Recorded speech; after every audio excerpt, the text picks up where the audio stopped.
कल की जो मीटिंग थी उसमें हमने आपको कि 3 बलों के संतुलन की कंडीशन बताई थी। तो उसमें एक पिंड पर लगे 3 बलों के अंतर्गत साम्यावस्था के लिए आवश्यक प्रतिबंध। तो साम्यावस्था में होने के लिए जो आवश्यक प्रतिबंध है वो 2 होते हैं। नंबर 1 तो ये है कि 3 बल समतलीय होंगे और दूसरा है तीनों बल या तो एक बिंदु पर मिलेंगे अथवा समांतर होंगे। कल आपने यही प्रूव किया था कि 3 बल हैं वो समतलीय होंगे। दूसरा आपने प्रूव किया था कि 3 बल या तो एक बिंदु पर मिलेंगे अथवा समांतर होंगे। लेकिन यदि तीनों बल एक बिंदु पर मिलेंगे तो उस स्थिति में कुछ बल काम करेंगे और उन बलों में से यानी यदि तीनों बल एक बिंदु पर मिले तब उस स्थिति में ये 3 नियम हैं और ये तीनों नियम ही संतुष्ट होंगे। पहला है त्रिभुज नियम संतुष्ट होगा। त्रिभुज नियम ये जो ज्यात सूत्र है ना, ज्या सूत्र, कौज्या सूत्र और स्पर्श ज्या सूत्र जो बने हुए हैं वो सेटिस्फाई होंगे। दूसरा है कि नहीं दो परस्पर लंबवत दिशाओं में उनके वियोजित भागों के बीजीय योगफल अलग अलग शून्य होंगे। और तीसरा है ये लामी प्रमेय भी संतुष्ट होगी। आपके इस बुक में एक प्रमेय है लामी प्रमेय, लेकिन अलग से कोई टॉपिक नहीं है लामी प्रमेय के लिए। केवल और केवल आपको इस लामी प्रमेय को दिमाग में याद रखना है, क्योंकि इसकी क्या जरूरत पड़ेगी आगे क्वेश्चन करने में। सिलेबस में अलग से कोई टॉपिक नहीं है। तीसरा है एक कंडीशन तो ये हो गई यदि तीनों बल एक ही बिंदु पर मिले। दूसरा है यदि तीनों बल समांतर हों। अगर तीनों बल समांतर हैं तो इसके लिए समतल में स्थित किसी बिंदु के सापेक्ष उनके आघूर्णों का बीजीय योग शून्य होता है। ये समांतर की स्थिति है। तो अब एक आपके लिए एमएन प्रमेय कराई जाएगी। अब आपके लिए एक एमएन प्रमेय कराई जाएगी और वह एमएन प्रमेय है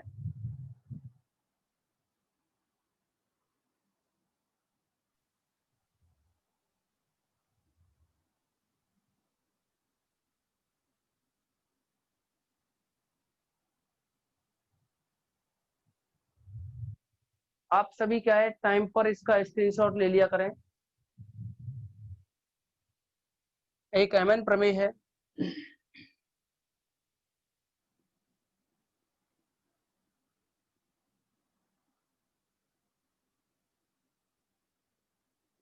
एमएन प्रमेय का जो कथन है वो ये है यदि एक त्रिभुज एबीसी के आधार बीसी यदि एक त्रिभुज एबीसी के आधार बीसी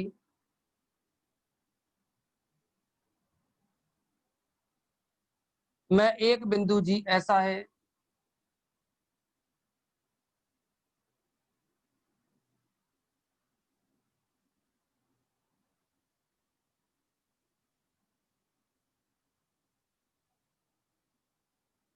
जो इसे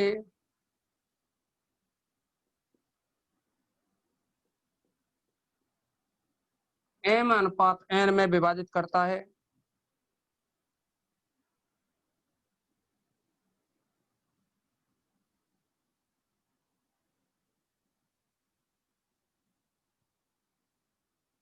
तथा कोण ए को अल्फा बीटा में बांटता है।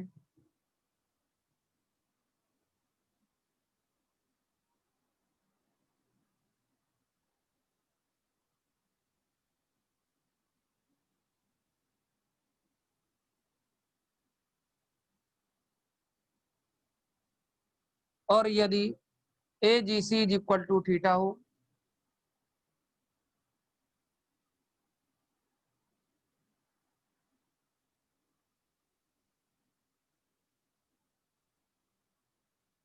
तो दो रिजल्ट हैं। रिजल्ट तो एक ही माना जाएगा लेकिन दो तरीके से प्रूव करना है। M plus N cot theta is equal to M cot alpha minus का एन कॉट बीटा।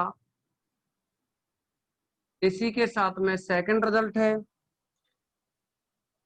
और ये है m plus n cot theta is equal to m cot alpha minus n cot beta. ये result है।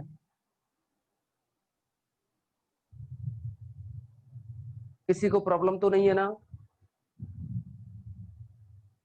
किसी भी student को कोई प्रॉब्लम हो तो बताएं। अब देखो, जैसा कि आपसे कहा है, यदि एक त्रिभुज एबीसी के आधार बीसी में एक ऐसा बिंदु जी है, तो हम यहाँ आधार बीसी की बात करेंगे। सबसे पहले हम एक त्रिभुज बना रहे हैं एबीसी। अब ये कहा है कि यदि एक त्रिभुज एबीसी के आधार बीसी में एक बिंदु जी ऐसा है, तो यहाँ कोई पॉइंट जी होगा। ये मान लीजिए जी पॉइंट है, इस बीसी आधार पर पॉइंट जी है, जो इसे m अनुपात n में विभाजित करता है।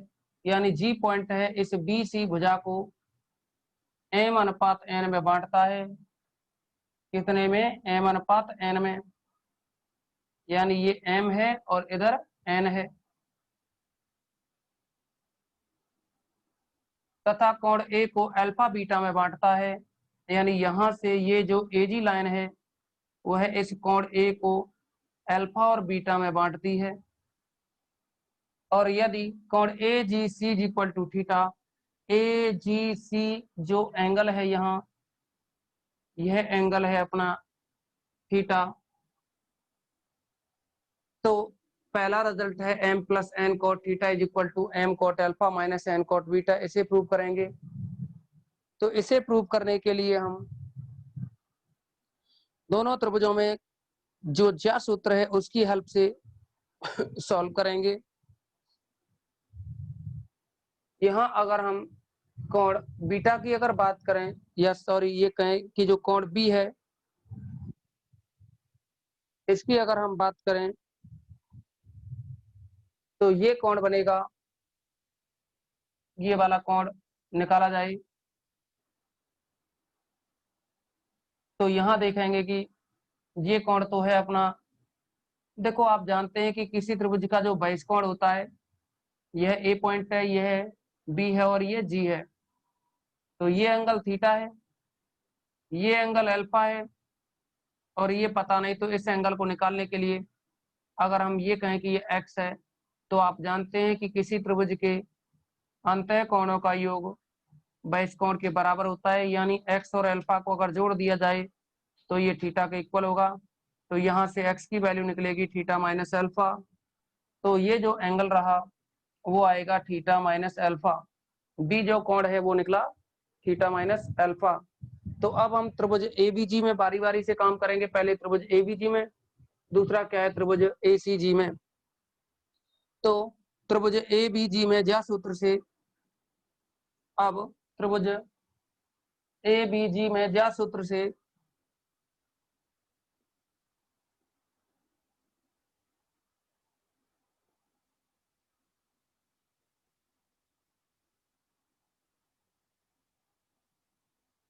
तो जो ज्या सूत्र होता है ना, उस ज्या सूत्र की भी अगर हम चर्चा करें, ये जैसे कि त्रिभुज एबीसी है और ये मान लीजिए भुजा पी क्यू आर है, तो ज्या सूत्र कहता है कि इसकी ये भुजा पी बटे में आएगा एंगल साइन, यानी ज्या लेते हुए सी, पी के सामने का एंगल इक्वल होगा क्यू अपॉन, ये साइड बी सी है वो क्यू है, इसके सामने एंगल ए है, upon sine A is equal to R upon में साइन बी। ये ज्या सूत्र होता है। तो यहाँ ए बी जी में ज्या सूत्र से अगर हम इसको सॉल्व करें, तो एक तो दोनों त्रिभुजों की कॉमन भुजा को काम में लें, और एक ये एम और एन अनुपात है इन भुजाओं को काम में लें।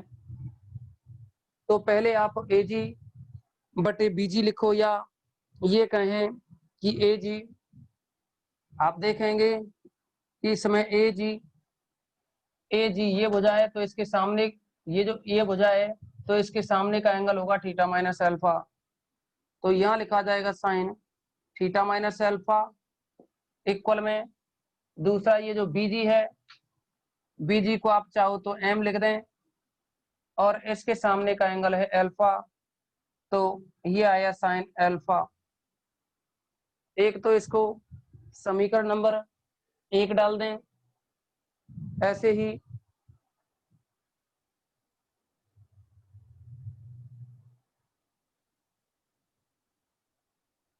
कितने बच्चों को प्रॉब्लम आ रही है दिखाई देने में?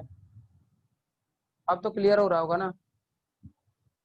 चेक करो जल्दी से दोबारा से और बताओ क्लियर आ रहा है कि नहीं।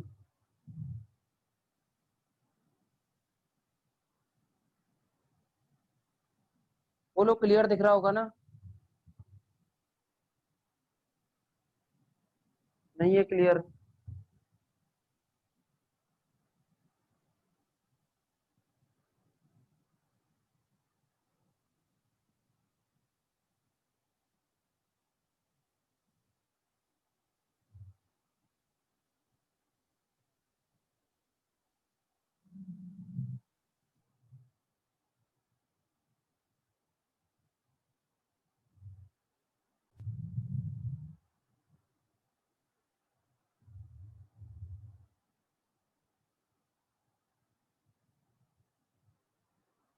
देखेंगे आप इसमें। अब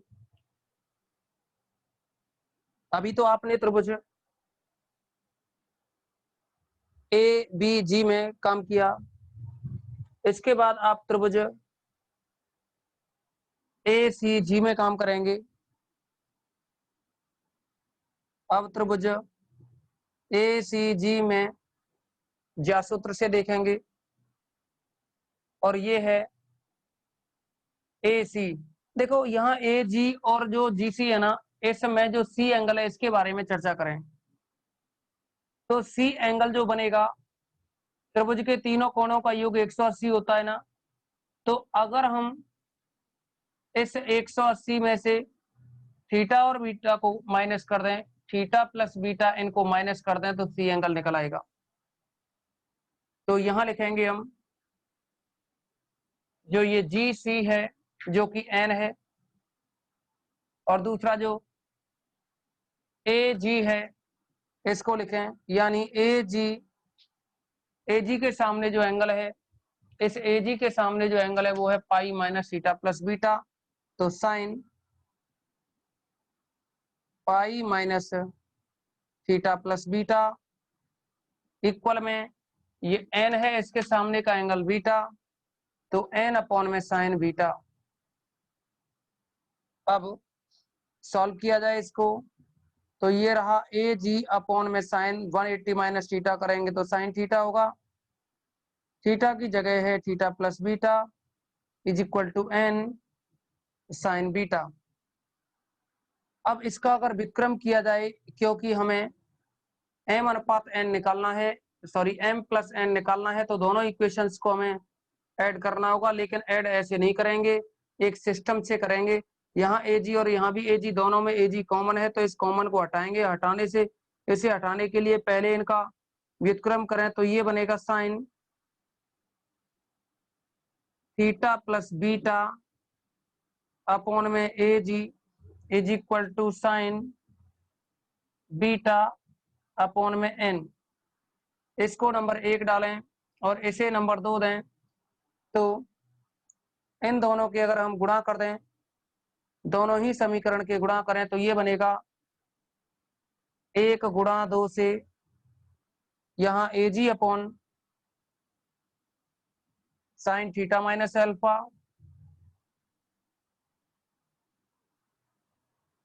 इंटू ए जी यहाँ sine theta plus beta upon में ए जी,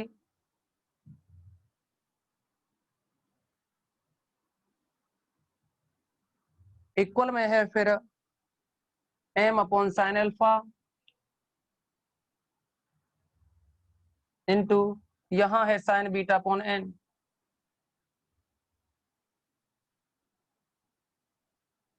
अब हम इसकी कैलकुलेशन को करें,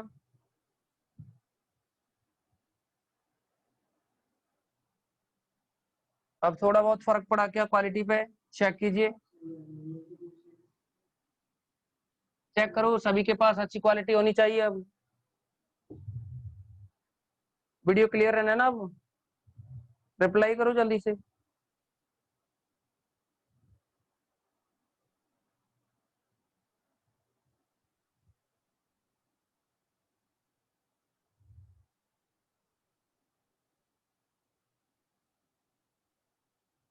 अच्छा चलो, अब रहेगा ये, आप चेक करेंगे कि एजी से एजी कैंसिल हो जाएगा, ऊपर है sine theta plus beta upon sine theta minus alpha, sine theta plus beta upon में sine theta minus alpha upon में sine theta minus alpha equal में है एम अपॉन एन, तो ये रहेगा एम अपॉन एन, और ये है sign beta upon sine alpha.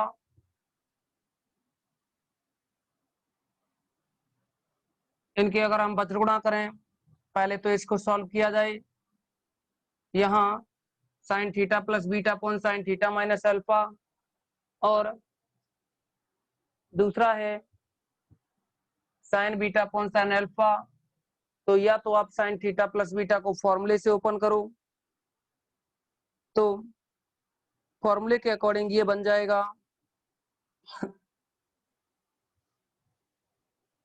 अगर इसमें फॉर्मूला काम में लें तो इधर एम और एन की वैल्यू रखो, साइन अल्फा को ऊपर ले आओ, साइन अल्फा यहाँ आ जाएगा, साथ में साइन थीटा प्लस बीटा को फॉर्मूले से खोलें तो ये बनेगा sine theta cos beta plus sign, ये बन गया sign A cos B plus cos A sine B होता है ना, तो cos theta sign beta upon में आएगा ये साइन बीटा को नीचे लाओ, फिर है साइन थीटा माइनस अल्फा, तो यह बन जाएगा sine theta cos alpha minus cos theta sine alpha is equal to में आएगा एम अपॉन एन। अब इसको इजी करने के लिए अगर हम इसमें sign alpha sine beta sine theta से गुणा भाग दे दें, sign alpha into sine beta into sine theta से भाग लगाने पर यहाँ ये जो ट्राइंगल बना हुआ है इसको हम इस साइड में बना दे रहे हैं,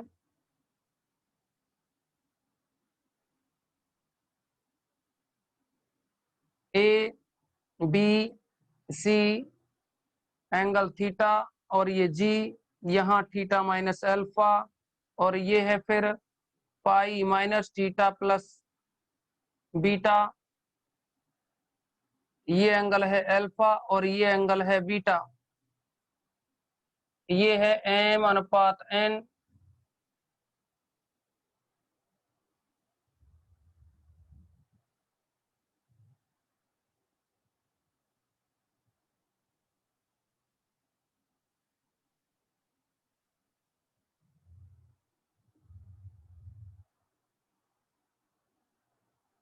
अब इसमें sign alpha sine beta sine theta से भाग देंगे, जब यहाँ भाग दोगे इसका sign alpha sine beta sine theta को, तो sine alpha sine theta cut जाएंगे, लेकिन साइन बीटा बचेगा जिसका कॉट बीटा में भाग लगेगा, तो cos beta upon sine beta हो जाएगा cot beta plus sine alpha sine beta sine theta का यहाँ भाग दें तो sine alpha cancel sine beta cancel, और ये बचेगा cos theta upon sine theta, तो जिसको हम लिख देंगे कॉट थीटा अपॉन में यहाँ भी भाग देंगे sine sine beta cancel sine theta cancel, तो कॉस अल्फा बचेगा और साइन अल्फा बचेगा जो कि कॉट अल्फा हो जाएगा, माइनस यहाँ भी sine beta cancel sine alpha cancel, तो cos theta upon sine theta ये बन जाएगा कॉट थीटा इक्वल में है एम अपॉन एन। अगर हम इसको सॉल्व करें आगे, तो ये लिखा जा सकता है, बजगुणा करते हुए इसको सॉल्व करें क्योंकि हमें m plus N cot theta लाना है, तो बजगुणा जैसे ही करोगे यह बनेगा N cot beta plus N cot theta equal में आएगा m का गुणा करेंगे तो m cot alpha minus m cot theta, यह बन जाएगा। आप देखेंगे यहाँ m plus N cot theta है तो थीटा वालों को एक साइड में लाएं, एक तो ये टर्म और एक ये टर्म, दोनों को लेफ्ट साइड में लाएं और कॉट थीटा कॉमन लें तो m plus N cot theta बचा, इक्वल में इधर तो है m कॉट अल्फा माइनस दूसरा ये एन कोट बीटा, इसको ले जाएंगे एन कोट बीटा। एक रिजल्ट तो ये रहा, एक रिजल्ट तो ये रहा। अभी दूसरा रिजल्ट और निकालेंगे। तो दूसरे रिजल्ट के लिए यानी अभी तो हमने अल्फा और बीटा की फॉर्म में निकाला है थीटा का मान, और दूसरा रिजल्ट है, देखो दोनों रिजल्ट यहाँ सेम लिखे हुए हैं, इनको थोड़ा चेंज करते हैं। ए बी सी की फॉर्म में हो रही है M plus N cot theta is equal to N cot B minus में एन यानी N cot B minus M cot C, इस फॉर्म में है ये। दोनों रिजल्ट पहले सेम लिख गए थे, उनको सही किया। अल्फा बीटा यहाँ बी और सी है, तो इसे हटाते एक बार बोर्ड से।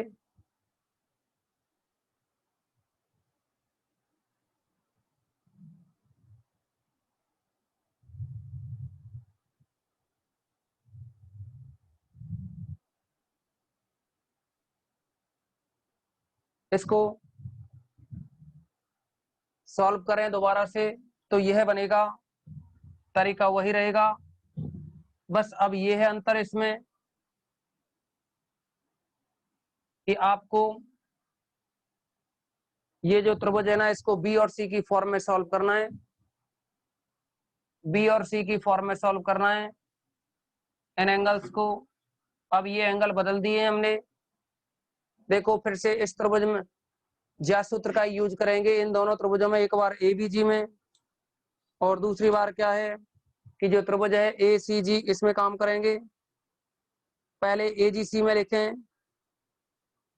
तो सीजी के जो सामने एंगल होगा, सीजी के जो सामने का एंगल है, इस सीजी के सामने ये जो एंगल होगा यह बनेगा त्रिभुज नियम से। देखिए अल्फा बीटा में नहीं लाना है हमें, अल्फा बीटा की फॉर्म में नहीं लाना, क्योंकि अब बी और सी की फॉर्म में है। तो इस बीटा एंगल की बात कर रहे हैं, तो यह बीटा एंगल जो बनेगा, ये एंगल तो सी है, यह एंगल क्या है सी। अगर हम 180 में से थीटा और सी को माइनस कर दें, थीटा प्लस सी कर दें, तो ये बन जाएगा बी, जो बीटा है वो एंगल निकल आएगा। पुनः त्रिभुज ए जी सी में तो यह बनेगा,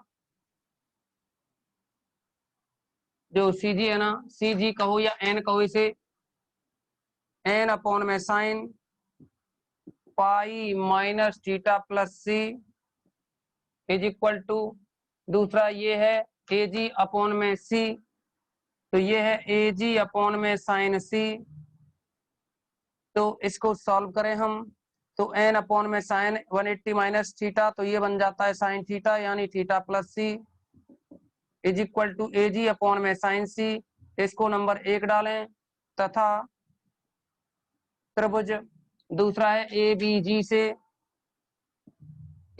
जी से तो यह बनेगा, ये भुजा एम है, इसके सामने का जो एंगल है ये, इसको भी निकालेंगे।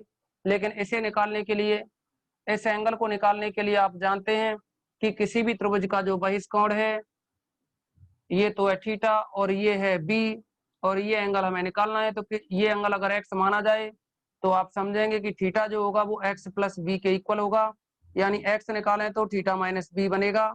तो ये लिख सकते हैं हम कि त्रिभुज ए बी जी से और ये जो ए जी भुजा है, या पहले इसको लिख दें एम, एम के सामने का जो एंगल है ये निकला थीटा माइनस बी, तो यह बना एम अपॉन में sine theta minus B equal में आएगा ये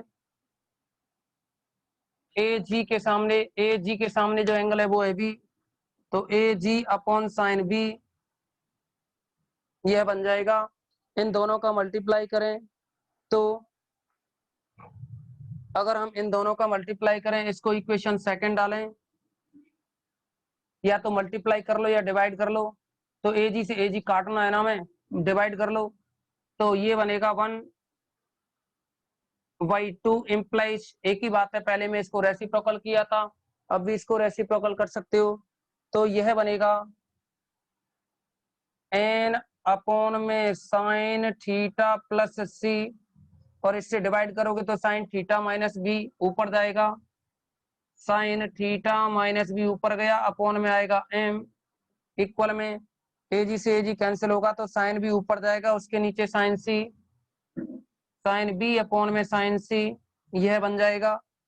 अब इसको हम पहले की तरह सॉल्व करें तो ये तो रहा n अपॉन में m sine theta plus C ऊपर जाएगा तो ऊपर है वो साइन बी, और साइन थीटा प्लस सी ऊपर जाएगा, इसका साइन एक्स प्लस वाई से सॉल्व कर दें तो यह बनेगा sine theta cos C plus cos theta sine C, ये बन जाएगा। अपॉन में आएगा, ये ऊपर पहुंचा दिया ना, अपॉन में साइन सी, और नीचे आएगा फिर ये जो टर्म है ना साइन थीटा माइनस बी, ये नीचे आएगा इसके साथ, तो साइन एक्स माइनस वाई का फॉर्मूला लगाएं, ये बनेगा sine theta cos B minus cos theta sine B. अब वही बात कि देखिए इसमें पहले तो हमने इसको डिवाइड किया था sign alpha sine beta sine theta से, अब हम यहाँ साइन बी साइन सी और साइन थीटा से डिवाइड करेंगे, यानी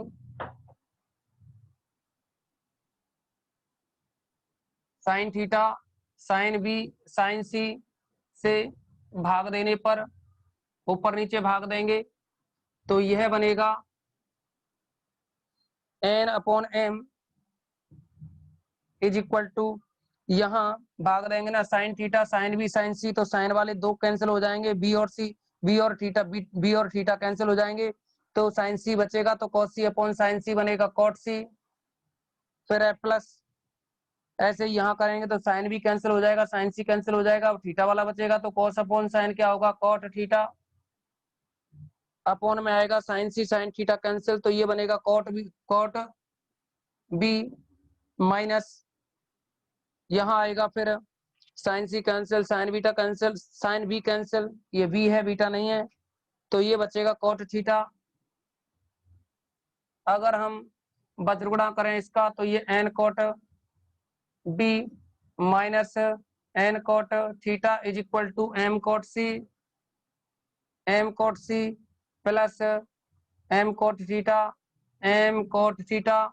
अब हम इसमें से देखेंगे एम प्लस एन थीटा है ना, तो एम प्लस एन इस वाली टर्म को और इस वाली टर्म को एक साइड में ले जाओ, यहाँ रहा ये एन कॉट बी माइनस में आएगा M cot C is equal to M, देखो एन कॉट थीटा को राइट में ले जाएंगे तो ये बनेगा एन प्लस एम और साथ में है कॉट थीटा, तो ये रिजल्ट रहेगा फाइनली, ये सेकंड रिजल्ट रहा इसका।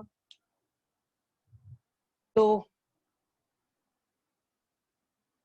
इस तरह से यह एम एन प्रमेय प्रूफ होती है।